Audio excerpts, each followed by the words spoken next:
Hello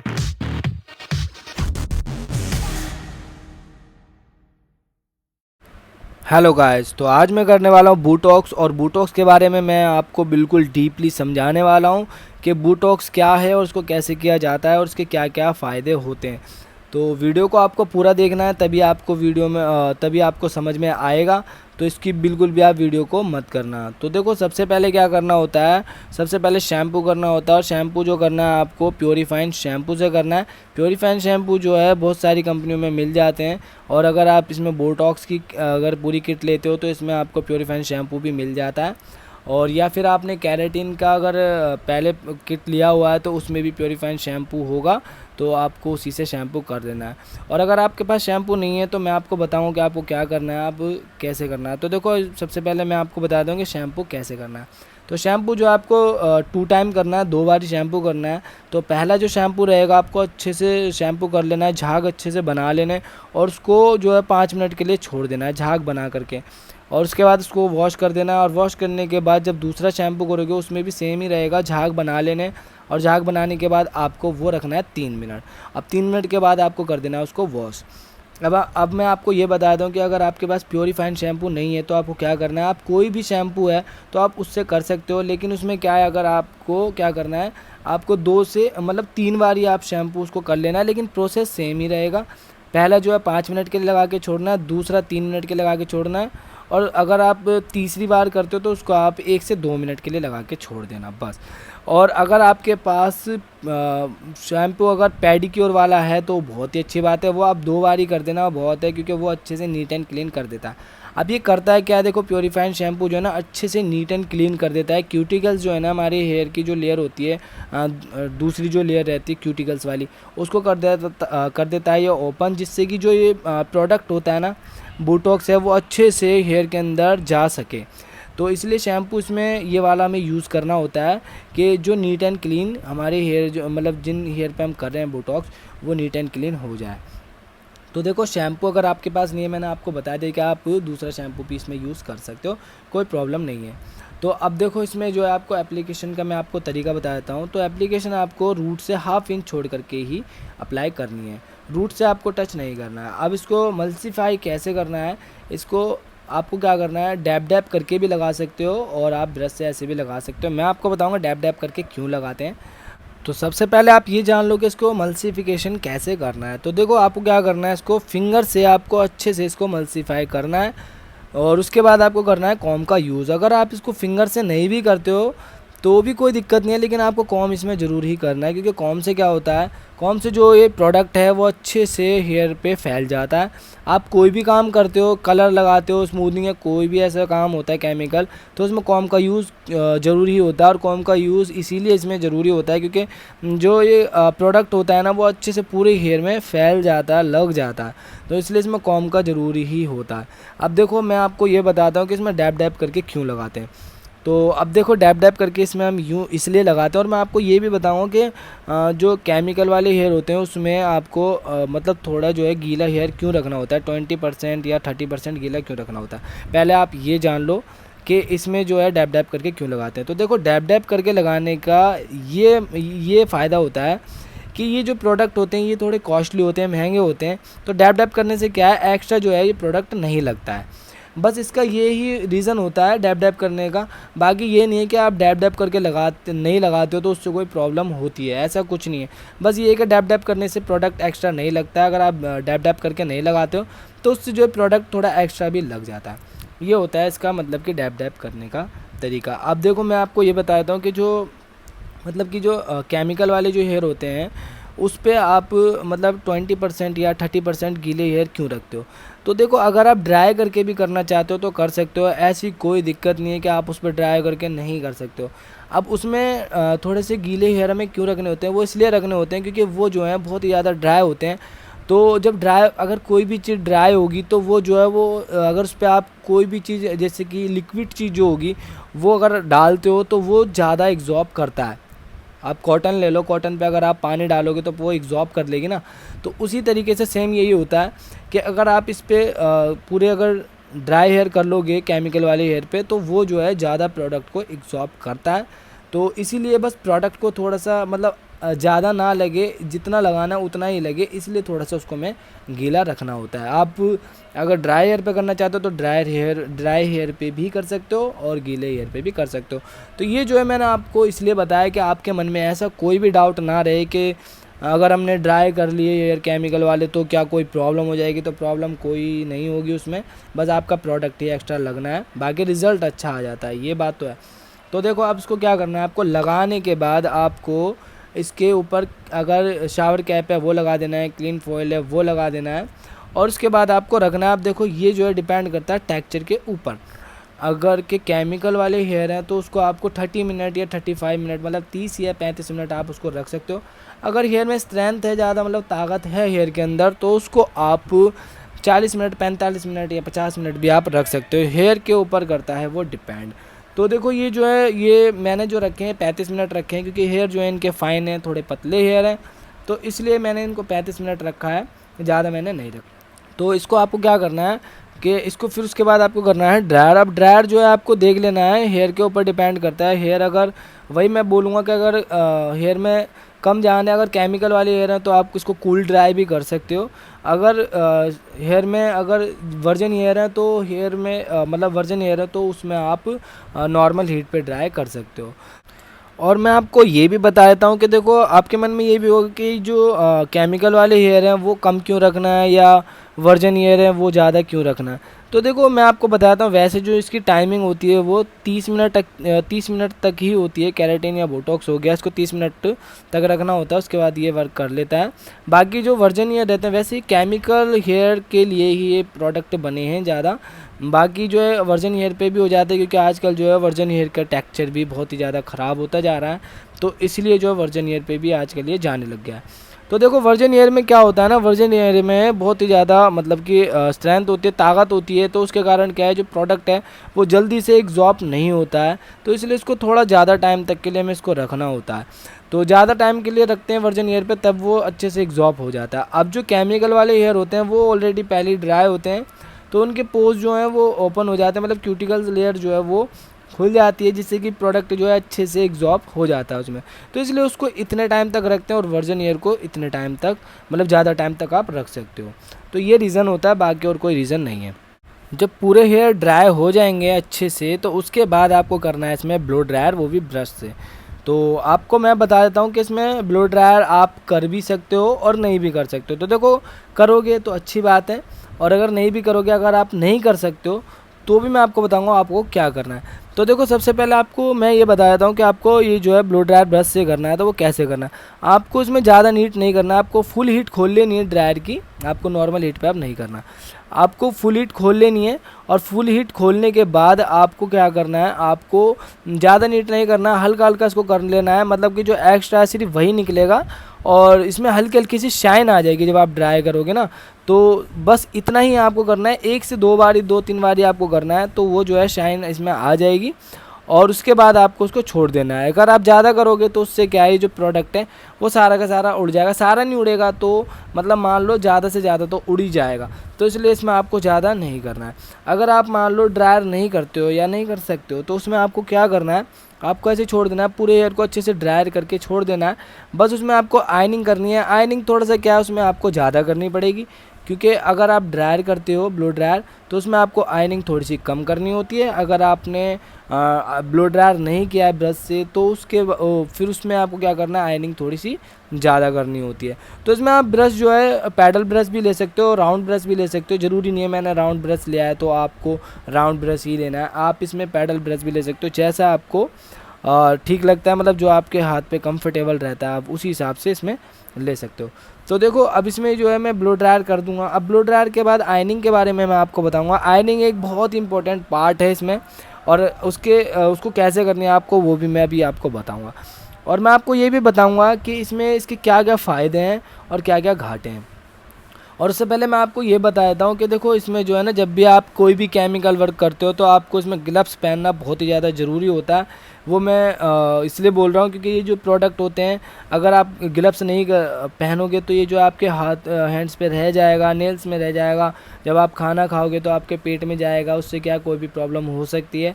तो इसलिए जो है आप हमेशा ग्लव्स पहन कर ही करें ना, लापरवाही इसमें बिल्कुल भी मत करना। तो अब देखो आयनिंग का प्रोसेस आप समझ लो।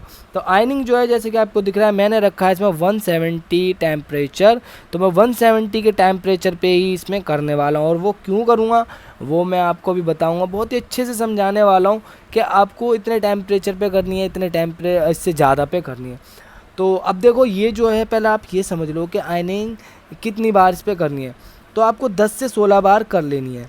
अब 10 से 16 बार करनी है या उससे ज़्यादा करनी है या 12 या 14 कितनी करनी है, वो आपको समझा देता हूँ मैं कि वो आपको कैसे पता चलेगा।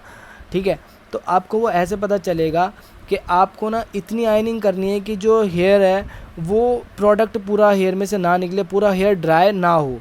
और आपको इतनी ज़्यादा नहीं करनी है, मतलब कि पूरा हेयर जो है ड्राई ना हो, पूरा हेयर सूख ना जाए, प्रोडक्ट पूरा निकल ना जाए। और आपको इतनी भी कम नहीं करनी है कि वो पूरे हेयर पे ऐसा लगे कि प्रोडक्ट ऐसे ही रखा हुआ है। आपको बिल्कुल बीच बीच की कर लेनी है। अब आपको वो देख लेना है कि आप उसमें 10 से 12 करोगे, 14 या 16 या 16 से ज़्यादा करनी है आयनिंग, वो आप अब देख लेना अपने हिसाब से। मैंने आपको ये बताया है कि आपको कोई इसमें कंफ्यूजन ना हो कि यार 10 से 16 बार करनी है, तो वो अब हमें पता कैसे चलेगा। तो पता आपको ऐसे चलने वाला है कि आपको ज़्यादा नहीं करनी है कि वो पूरा हेयर ड्राई हो जाए, प्रोडक्ट हमें इसमें से निकालना नहीं है, हमें इस पर रखना है। तो और इतनी कम नहीं करनी है कि बिल्कुल पता चले कि प्रोडक्ट पूरा का पूरा ऐसे ही धरा हुआ है, तो ऐसा भी नहीं होना चाहिए। इसमें आपको पता चल जाएगा, शाइन आ जाएगी, शाइन हल्की हल्की इसमें अच्छे और शाइन आ जाएगी जब ब्लो ड्रायर के बाद। और जब आयनिंग करते हो तो उसमें और भी ज़्यादा अच्छे से शाइन आ जाती है। तो फिर उसके बाद आपको छोड़ देना है, आप 12 करो या 14 करो या 16 करो या उससे ज़्यादा करो, आप अपने हिसाब से उसमें देख लेना। और डिपेंड करता है हेयर के ऊपर भी, हेयर की क्वालिटी के ऊपर भी।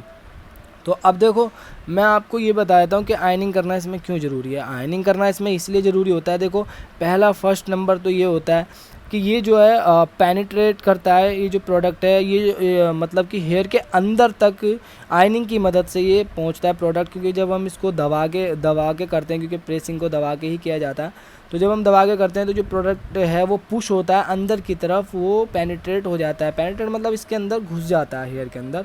तो इससे एक तो ये होता है, और दूसरी क्या है, इस पर एक लेयर बनती है। मतलब जो बूटॉक्स है, बूटॉक्स की एक लेयर बनानी है हमें, जिससे कि वो चलने वाली है आगे तक। और वो आगे तक कितने टाइम तक चलेगी ये भी मैं आपको बताने वाला हूँ। तो इससे पहले मैं आपको आयनिंग के बारे में ही बताऊँगा सारा कुछ। तो आयनिंग का अब देखो ये है कि आपको 170 के टेम्परेचर पे मैं क्यों कर रहा हूँ। देखो पहला नंबर तो ये जो है हेयर जो है बहुत ही ज़्यादा फाइन है, मतलब कि बहुत ज़्यादा पतले हैं। अब पतले हेयर पे मान लो अगर आप नॉर्मली आयनिंग ही करते हो तो उसमें क्या है, वो हेयर जो है ड्राई हो जाएगा अगर आप ज़्यादा हीट पे करोगे तो। अब आप इसको कम हीट पे कर रहे हो क्योंकि हमें जो है इसमें मॉइस्चर मतलब प्रोटीन देना है हेयर के ऊपर, ना कि हमें इसमें आयनिंग स्ट्रेट करके बस ऐसे ही छोड़ देना है। तो अगर मैं इसमें अगर टेम्परेचर मैं फुल कर देता हूँ, मतलब 130 जो 230 जो है फुल टेम्परेचर इसका 230 है आयनिंग का, तो 230 अगर मैं कर देता हूँ या 210 में कर देता हूँ, तो उसमें क्या होगा, उसमें जो है ये प्रोडक्ट है सारा का सारा निकल जाएगा। क्योंकि पतले हेयर हैं, अब आप ऐसे समझो कि ये जो है पतले हेयर पहले ही पतले हैं, तो वो कितना एग्जॉर्ब करेगा, तो वो ज़्यादा एग्जॉर्ब नहीं करेगा। क्योंकि अब ऐसे समझो कोई इंसान थोड़ा ज़्यादा हेल्दी है तो वो ज़्यादा प्रोटीन लेगा, अगर कम हेल्दी है तो कम प्रोटीन लेगा। उस हिसाब से सब अपने अपने हिसाब से मतलब प्रोटीन लेते हैं, खाना लेते हैं। तो उस हिसाब से पतला हेयर है तो प्रोडक्ट इसमें ज़्यादा एग्जॉर्ब नहीं करेगा ये। तो अगर हम ज़्यादा इसमें अगर टेम्परेचर पे आयनिंग करते हैं तो ये जो प्रोडक्ट है सारा का सारा तो निकल ही जाएगा ना आयनिंग की मदद, मतलब हीट की वजह से। तो इसमें इसलिए ज़्यादा आयनिंग नहीं करनी है। देखो अब मैं आपको एक चीज़ और बता देता हूँ कि देखो ज़्यादा टेम्परेचर पे करने से क्या होगा, जल्दी हो जाएगा काम, लेकिन जल्दी हो जाएगा उससे क्या फ़ायदा, आपको रिज़ल्ट तो नहीं मिलेगा ना। तो हमें चाहिए रिज़ल्ट, तो रिज़ल्ट के लिए हमें थोड़ा सा आराम से इसको करना होगा, जल्दबाजी इसमें नहीं करनी है। मैं आपको ये बोलना चाहूँगा कि आप कोई भी टेक्सचर पे अगर काम कर रहे हो, केमिकल वाला हो या वर्जन ईयर हो, तो उस पे आप 170 या 190 के टेम्परेचर पे ही करना। क्योंकि आपको अगर रिज़ल्ट चाहिए तो आपको इतने टेम्परेचर पे ही अच्छा रिज़ल्ट मिलने वाला है। हाँ, इसमें ये ज़रूर है कि आपको थोड़ा टाइम लगेगा ज़्यादा, लेकिन आपको रिज़ल्ट चाहिए या आपको जल्दी करना, वो आप डिसाइड कर लेना, वो आप देख लेना मैंने आपको बता दिया कि आपको इस तरीके से करना होगा।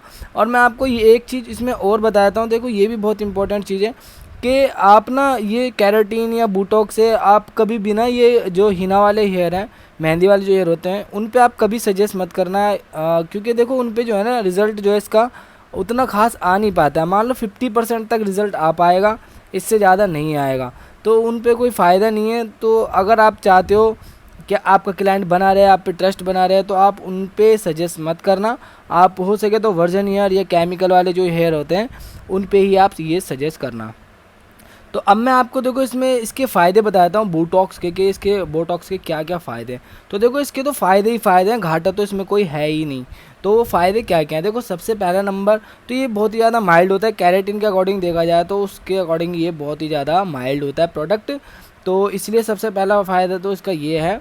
और दूसरा ये देखो ये एक्स्ट्रा शाइन देता है कैरेटिन से ज़्यादा, और ये हेयर को बहुत ही ज़्यादा रिपेयर करता है, डैमेज हेयर को रिपेयर करता है, फ्रीजी हेयर को जो है फ्रीजनेस को ख़त्म करता है, और जो ब्रेकेज जो हो रही होती है ब्रेकेज को रोकता है। क्योंकि ये जो है ना कॉटेक्स लेयर पे जो थर्ड लेयर होती है ना हमारी, वहाँ पर जा कर के ये वर्क करता है, उस पर जाके वर्क करता है थर्ड लेयर पे, जिसको हम कॉटेक्स बोलते हैं।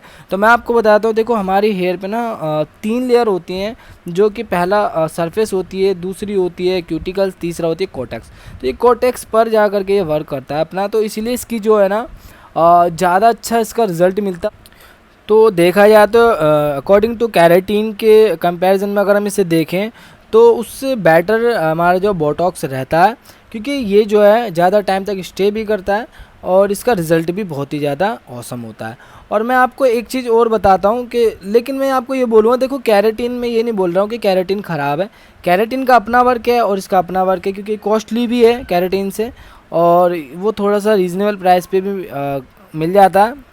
तो देखो सबका अपना अपना वर्क है और सबके अच्छे रिज़ल्ट भी हैं। तो मैं आपको इसमें एक चीज़ और बताता हूँ कि देखो कभी भी आप अगर कैरेटीन करते हो या बोटॉक्स करते हो, तो उसमें आप कभी भी क्लाइंट को ये मत बोलना कि इससे जो है ना हेयर फॉल रुक जाएगा या फिर इससे स्ट्रेट भी हेयर हो जाते हैं। तो देखो ऐसा कभी मत बोलना आप, क्योंकि देखो स्ट्रेट जो है ये करता है, लेकिन स्ट्रेट कितना करता है, 40 से 50%, मतलब 40 से 50% करता है स्ट्रेट बाल। और उसमें भी आपको ये नहीं है कि कितने दिन तक रहेंगे, अब रहने को 1 महीना भी रह सकता है, 1.5 महीना भी रह सकता है, या जब तक ये चलेगा तब तक स्ट्रेट रहेंगे हेयर। तो ये तो देखो आप कभी मत बोलना कि इतने दिन तक रहेंगे स्ट्रेट या पूरे स्ट्रेट हो जाएंगे हेयर, ऐसा कभी मत बोलना आप, उसमें आप फंस जाओगे। क्योंकि ये जो है प्रोटीन ट्रीटमेंट है, कि इससे जो है स्ट्रेट हेयर नहीं होते हैं। जो प्रोटीन ट्रीटमेंट होते हैं उससे स्ट्रेट नहीं होते। स्ट्रेटनिंग के लिए आपका स्मूथनिंग या रिबॉन्डिंग वाला प्रोडक्ट है, उससे होते हैं। बाकी ये जो है प्रोटीन वाला प्रोडक्ट होता है, तो इससे प्रोटीन मिलता है हेयर को बस। तो इसमें आप कभी भी ऐसा मत बोलना कि इससे जो हेयर लॉस रुक जाएगा या फिर आपके स्ट्रेट हो जाएंगे हेयर। हाँ ये बोल सकते हो कि हाँ इससे जो है ना आपके स्ट्रेट तो होंगे, लेकिन 40 से 50% स्ट्रेट होंगे, और वो भी कब तक रहेंगे इसकी कोई गारंटी नहीं लेंगे हम। और हेयर, अगर रही हेयर लॉस की बात, तो हेयर लॉस आपका इस तरीके से रुक सकता है, ऐसे भी बोल सकते हो आप कि अगर आपके टैंगल्स हैं, तो टैंगल्स जब नहीं रहेगा तो आपका कॉम जो है नहीं अड़ेगा, तो उसकी वजह से क्या है हेयर लॉस शायद से थोड़ा बहुत कम हो सकता है। लेकिन ये रोकेगा नहीं, ये मत बोलना कभी भी आप, रोकेगा नहीं। लेकिन हाँ ये है शायद से जैसे स्मूथ हो जाएंगे हेयर तो कॉम नहीं फंसेगा, हेयर फॉल उससे थोड़ा सा शायद से कम लगे, आप ये बोल सकते हो। और आप एक चीज़ का और ध्यान रखना, जब भी आप ये करोगे, करने के बाद आपको क्लाइंट को होम केयर ज़रूर बताना है, मतलब कि घर पे शैम्पू कौन सा करना वो ज़रूर बताना है। उसमें आपको हमेशा ये बोलना है कि आपको इसमें सल्फेट फ्री शैम्पू ही यूज़ करना है। क्योंकि सल्फेट फ्री शैम्पू इसलिए यूज़ करना है, अगर इसमें सल्फेट होगा किसी शैम्पू में, तो ये जो प्रोडक्ट है ये सारा का सारा वॉश आउट जल्दी हो जाएगा, तो उतने टाइम तक ये स्टे नहीं करेगा, जैसे कि 4 से 5 मंथ ये स्टे फिट नहीं करेगा। तो इसीलिए आपको इसमें सल्फेट फ्री का शैम्पू ही सजेस्ट करना है। क्योंकि कई बार क्या होता है, क्लाइंट कोई भी शैम्पू यूज़ कर लेते हैं और फिर उसके बाद वो बोलते हैं कि हमारे जो है ज़्यादा चला नहीं। तो इसलिए आप हमेशा यही बोल के चलना है कि आपको इसमें सल्फेट फ्री शैम्पू ही यूज़ करना है। अगर आप वो नहीं करते हो तो फिर आप मुझे मत बोलना कि ये जो है ज़्यादा चला नहीं। तो ये चीज़ आप ध्यान रखना।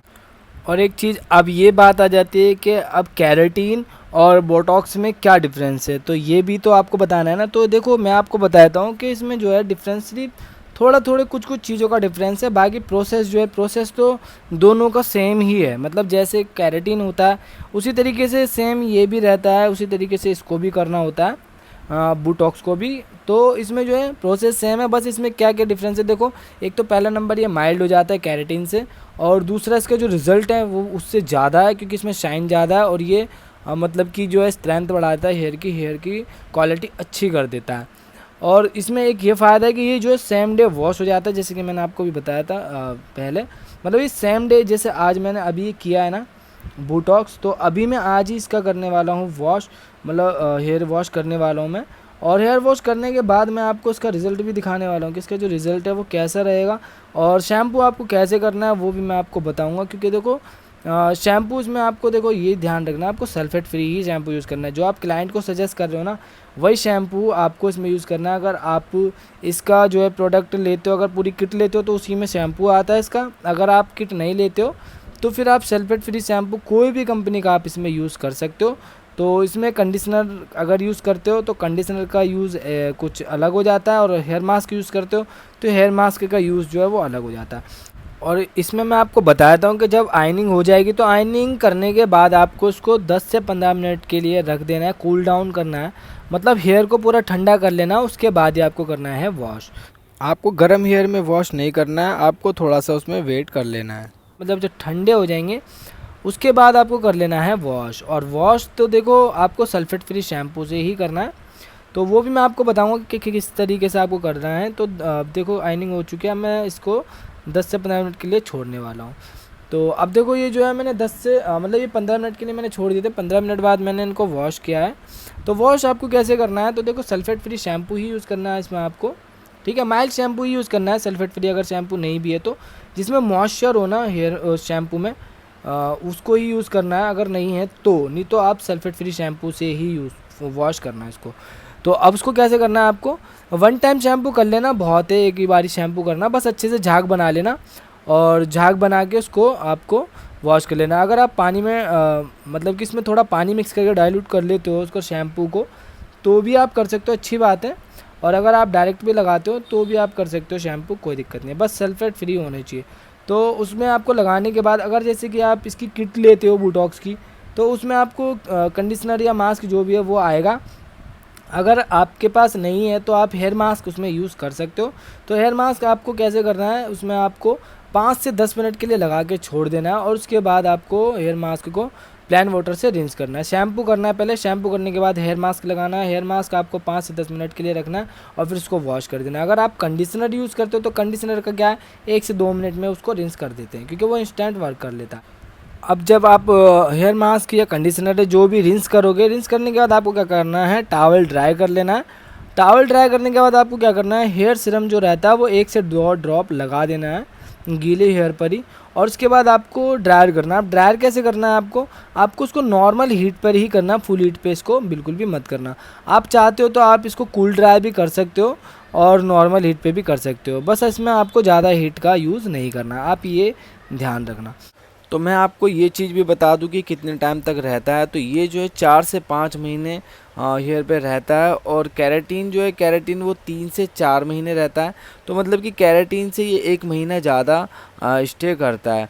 तो मैं आपसे एक चीज़ और बोलना चाहूँगा कि अगर आपके मन में कोई भी डाउट हो तो आप मुझे मेरे इंस्टाग्राम पे फॉलो कर सकते हो, जिसका लिंक मैं डिस्क्रिप्शन में डाल दूंगा। और मैं आपसे एक चीज़ और बोलना चाहूँगा कि अगर आप चाहते हो मैं इसी तरह की वीडियो, नॉलेजेबल वीडियो मैं आपके लिए लाता रहूँ, या आपको ये थोड़ी सी भी वीडियो अगर अच्छी लगी हो तो वीडियो को लाइक करें, शेयर करें और कमेंट करें। और अगर आप मेरे चैनल पर न्यू हैं तो चैनल को सब्सक्राइब करें। तो देखो मैं हमेशा यही चाहूँगा कि आप मेरी वीडियो देखें और आप अच्छे से सीखें और अच्छा काम करें, और मेरे को भी जब ये अच्छा लगेगा कि हाँ आप मेरी वीडियो देख करके कुछ अच्छा काम कर रहे हो और आप मुझे बताओगे तो और भी अच्छा लगेगा मुझे। और मैं आपको एक चीज़ और बताना चाहता हूँ कि आप कभी भी इसको एसी के नीचे बैठ करके कभी भी मत करना। अगर आप एसी के नीचे बैठ करके करोगे तो इससे क्या, इसका रिज़ल्ट जो है अच्छा नहीं आएगा।